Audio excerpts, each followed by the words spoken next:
how to pay Prime Video subscription. Hey everyone, welcome back to the channel.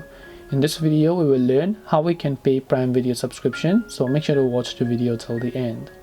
To pay Prime Video subscription, open the Prime Video app and make sure that you are logged in to your Prime Video account. Because I have a free account and let's say I want to pay for the premium, it's very simple.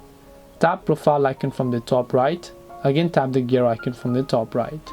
After you do that, right over here you can see Prime and Subscriptions. Tap on Prime and Subscriptions tab.